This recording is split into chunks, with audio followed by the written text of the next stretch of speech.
Welcome to In the Studio with Dennis Sheehan.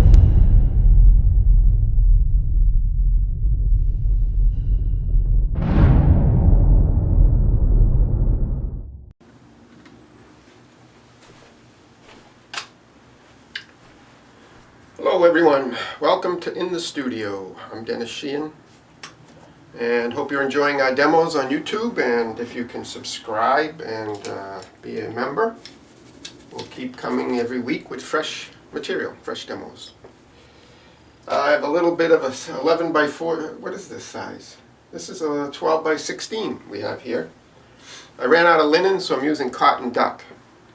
So there's a lot of things I can't do that I love to do on cotton duck, especially the wipeout method. It's too grainy and it's too absorbent and it doesn't flow correctly. So what I thought I would do is a little lesson. Just mix up a dark red and green. Transparent oxide red and phthalo green pretty much is what I use. So I'm going to put it in, mix it up with a little of the pale drying oil, Grumbacher. You can see there's green in there and there's reds in there. What I'm after is some dynamics. I'm trying to get beyond what the landscape looks like to the viewer, but I want to get beyond, I want to get the emotional content of landscape. So that has to do, I guess, with a lot of different things. It can be color, contrast, chromas, values, silhouettes, darks against lights, and vice versa.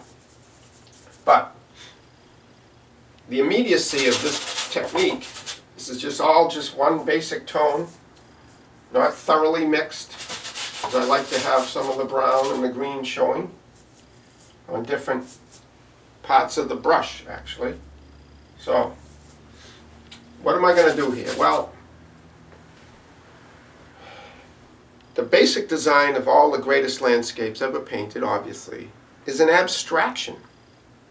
I love abstract painters, by the way, a lot of them, Franz Klein and a few others. If you check out Mondrian, which I've just been, Pierre Mondrian I've been studying, I believe he was a Dutch painter, turn of the century, late 19th, early 20th, I believe. Became a modernist, very, very purist, all blocks, squares, very simple. But his original work wasn't that way, and he did a lot of these kind of dark, toneless kind of paintings in his early career, which I really respond to. So, let's eke out some kind of composition here, and based on drips and splotches, we'll see what we can come up with. So I'm going to make some trees out of these things. And we have a horizon going back out there, which is very, it's going to be a bit silhouette-y.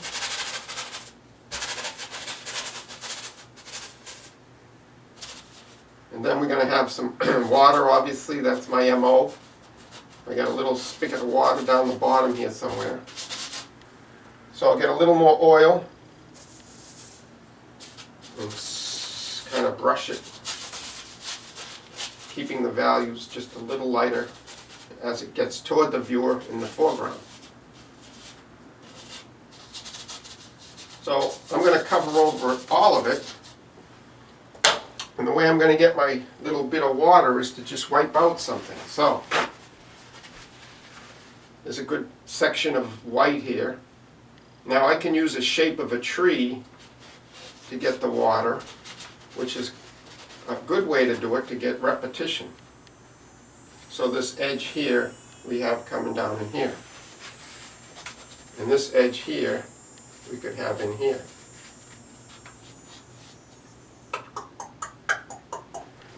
Now that instantly unifies the painting, and that's what you really want to do.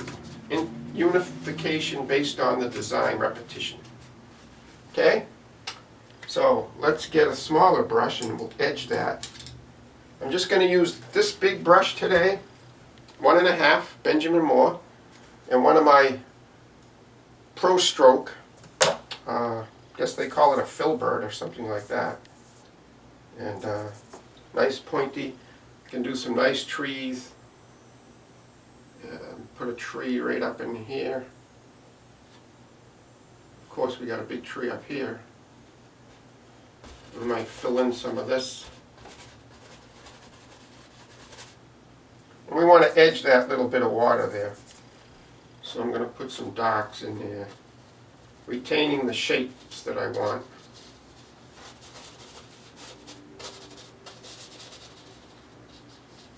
And then some of this is going to reflect down here, of course. There. Now if I want to show a little more texture on the grasses, I just take my paper towel and lighten it up a bit. Want some lost and found on the water too. And then get some grassy textures, which will give more interest. And for just using two colors, I sure do have a lot of different tones going on down here in the foreground. And you can do the same in the sky. I'm probably going to just wet this paper towel a little bit with some oil.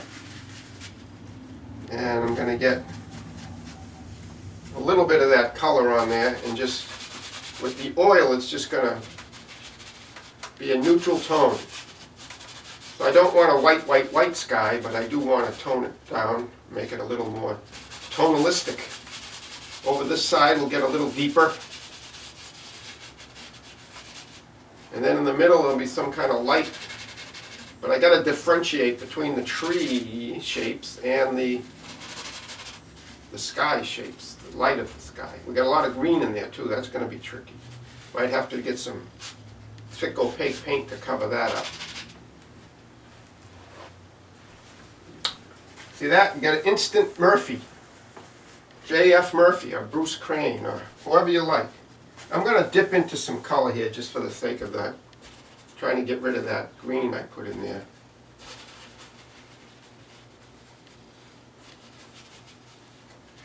And then we'll go up here into the sky. I mean into the tree foliage. We want some tree foliage here. I guess we have an autumn scene.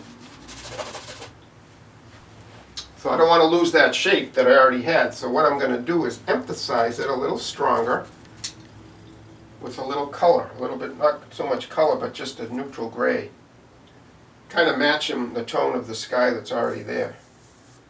Which isn't too hard to do with a little brown and brown, blue, yellow, white. Then I'm going to lighten it up, of course. So all these light areas that I left white, I'm going to put a little bit more opaque paint in. Still, we're just playing with the composition here. And up here, not forgetting my balancing act of the repetition.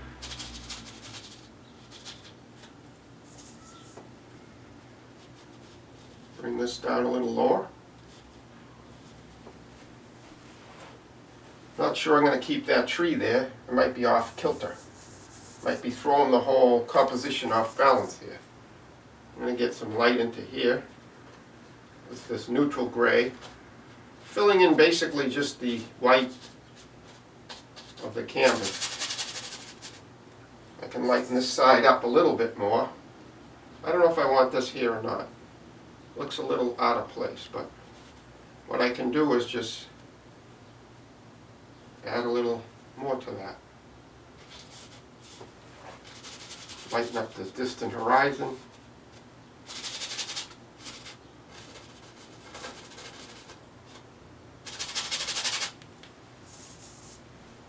And basically, this is just a blocking, so when this dries,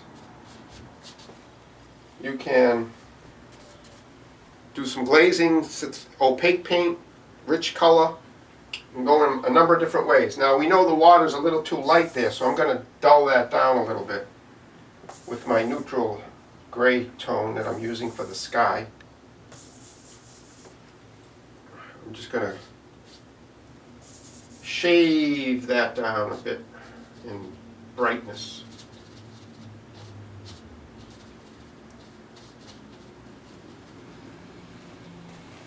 Kind of like that. And then we'll put a little bit of water back here maybe.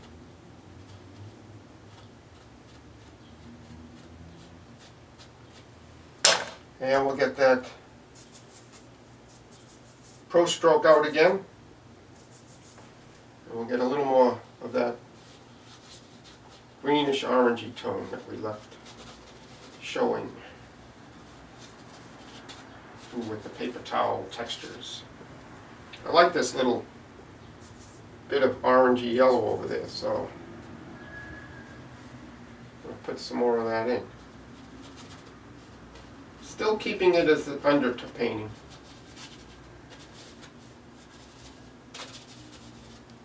And that's about it, folks.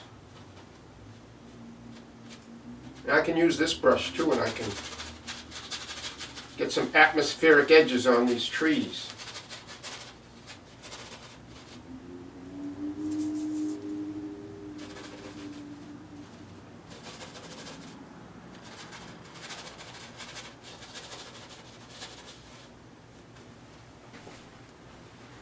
Well, there's a little evening landscape.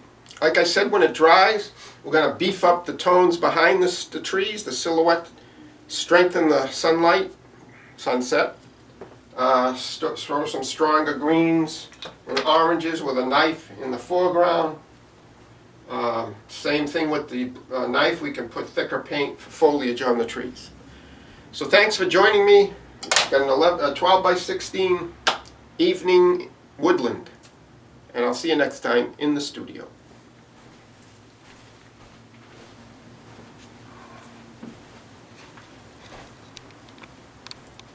Hey everyone, welcome back to In the Studio. The last demo I did was a rather short 10-15 minute sketch using just a monochrome brown green and trying to pull out a composition, trying to get abstraction started and get shapes of trees and develop it further. And as it sat here all night, got up this morning and looked at it fresh. And I really don't like it, but what it's doing is triggering some other things going on inside. I'm starting to see maybe where it could go to improve the painting compositionally and more mood and excitement. So that being said, I use a big brush and a knife, and I'm going to just try to feel my way through this and come up with something hopefully much more profound. So hang in there, it's an experiment. I could ruin everything, I could improve everything, but that's the artist's life. And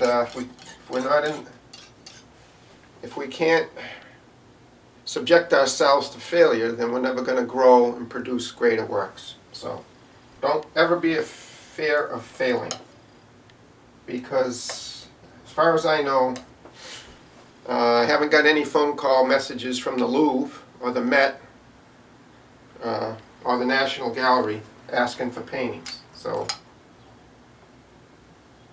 we'll just keep trying to do something that I'm going to mix up. Actually, since I don't even know what I'm doing, I still can probably show you the palette. Here we have all of a sudden I see a peachy color in that particular painting. So I'm mixing up a very dull peach color. We took a little of this orange, a little red.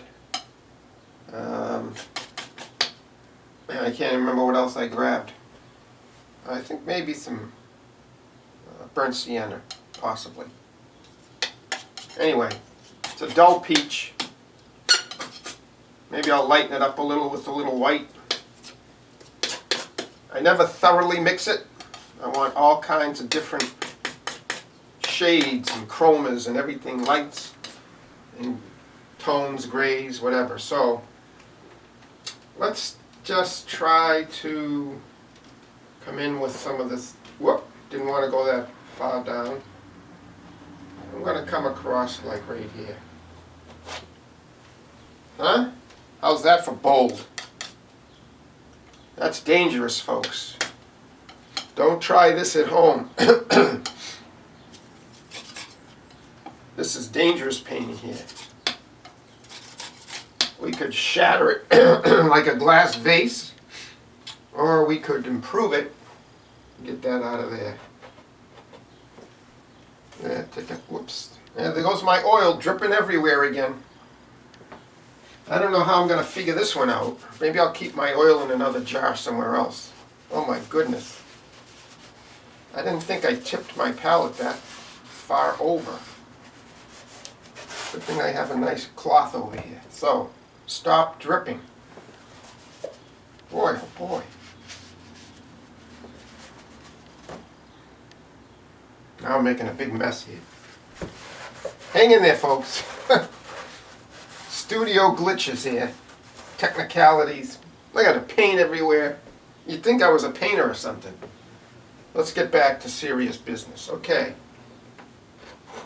So we're going to continue along the lines that I started. And this is not as bright right here as it goes off to the distance. Now if I don't like something I put on, I kind of erase it. I don't know what I'm going to do over here. Maybe I'm just going to get rid of that whole corner. So we'll take a little of that bluish tint. And we'll just kind of fade that off into the night sky. Like that. Just some distant trees back there, I guess.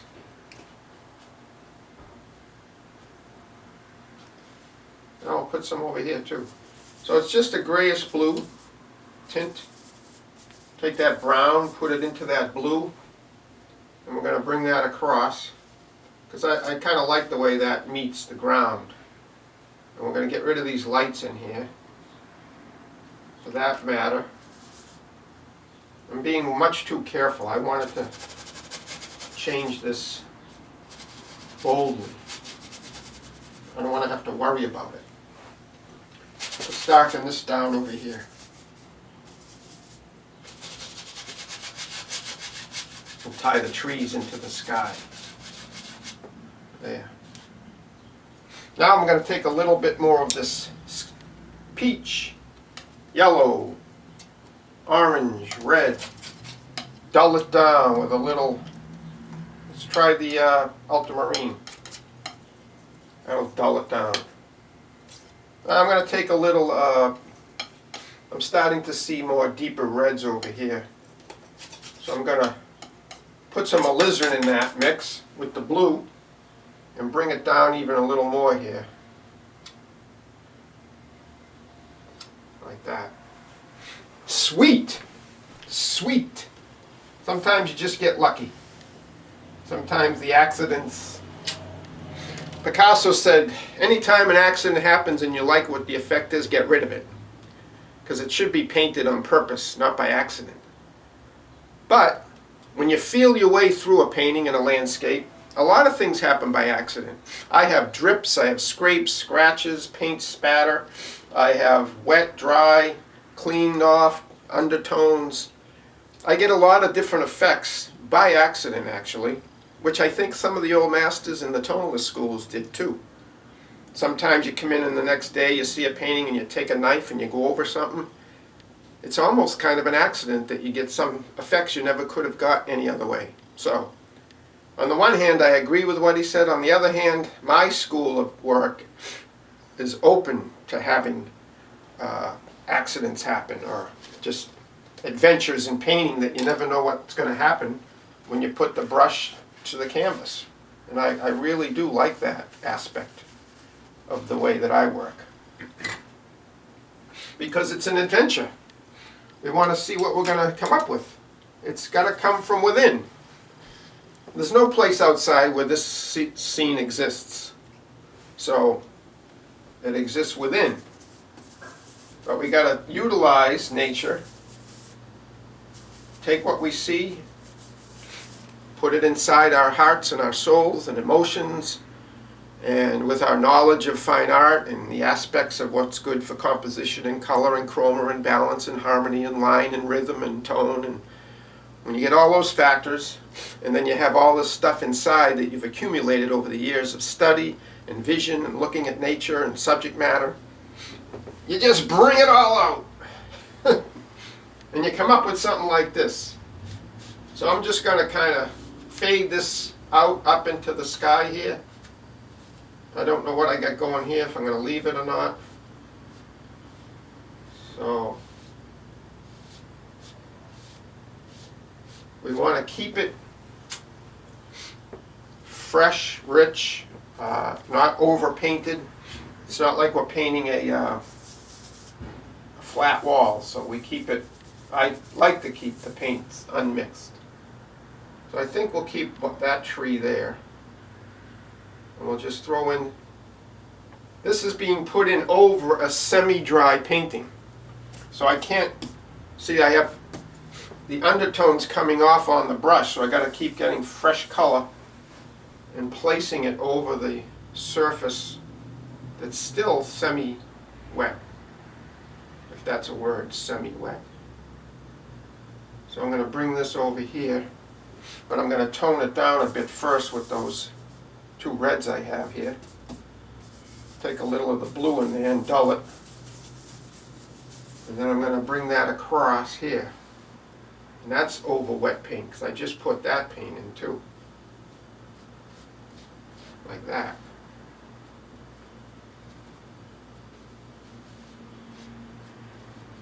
As it goes up, we lose it.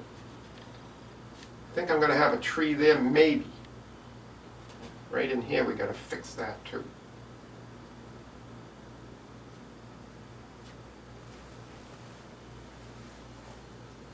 Well, while I'm there, I'm going to get my thin brush, my Pro Stroke.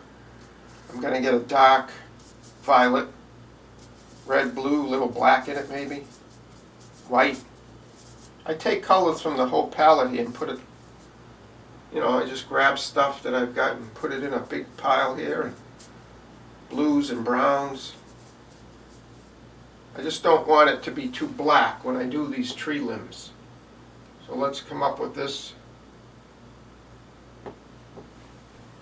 like that, and then maybe I'll put one in. I don't know if I'm going to keep it, but I'll where should I put it? You don't want too much of equal spaces in between all these trees. So let's bring this up here. Let's bring this up here. Like that. Still leaking.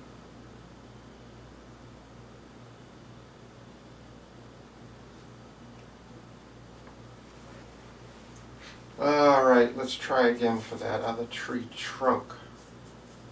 Brown, blue, which is like a dark violet. If you put a little phthalo into violet, you get a beautiful, beautiful tone.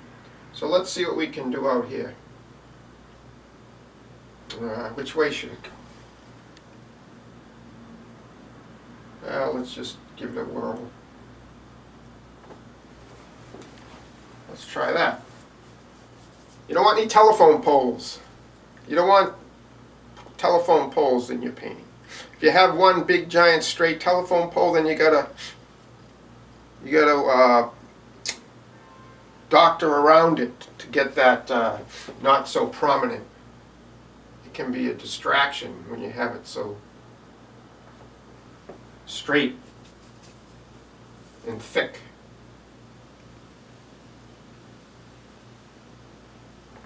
I'm not wearing my glasses, so it's hard to see here, but I'm just going to put in some thin, lose these as they go out into the wet paint. So I'm going to pop a little of that peach color into that creek, that little bit of swale, remembering we had the shape from there to there, sort of kind of still there. Close enough, I guess. So So let's take some of that evening peachy sky and pop in a little more.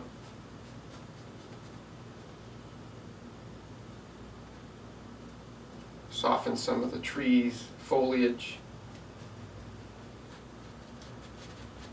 Yeah, I'll put some of this color around the foliage too.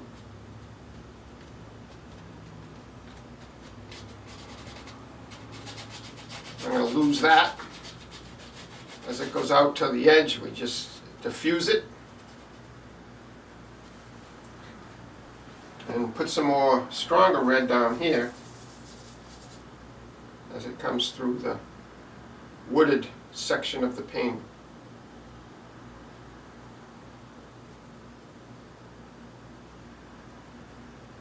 And we'll get some in here.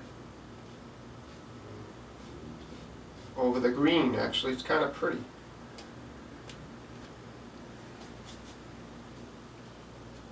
Too strong, we just knock it down a little. Let's go back to that little bit of that swale, I call it. Some leftover groundwater after a rain or something. Get that oil off of there. So I have a dull version of that evening sky color, which I'm mixing again because I don't have it right. Alizarin. A little oil. I don't want it too bright, I don't want it too dull. Like that. I want it. It's got to be just right. Just kind of pat it on there because there's green underneath, it's still wet, which gives me nice shadowy sections of it. I'm going to put some water back here. Like that. And a little of that dark. Bring it in to the... And tree limbs come down. Reflected tree limbs, that is. A little more purple, blue and red. Darker.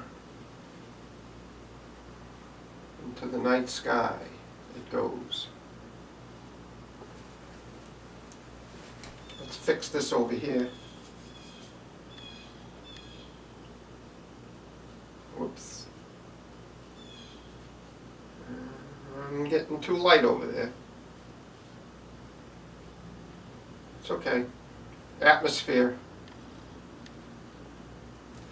Let me go back in and correct that little bit of color in there isn't quite right.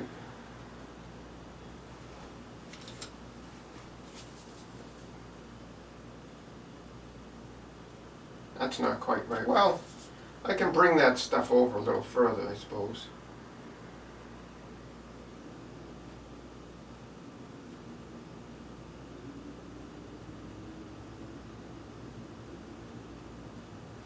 And as it goes up, we lose it. And one more bright spot on my little swale of some of that pinky color there. So got the peachy pink. Some of that's going to reflect right in here.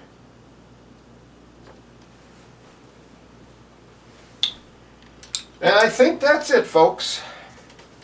At least for today. I'm going to leave this. I'm going to wake up tomorrow and look at it again. Maybe I'll make some changes. Maybe I'll white it out and start a fresh new painting over it. Or I'll just throw it in the closet, let it dry for weeks and weeks and weeks, and if anything stands out after that, I'll readdress it.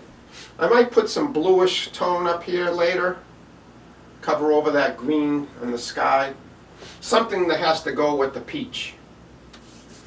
Alright, thanks for joining me in the studio. See you next time.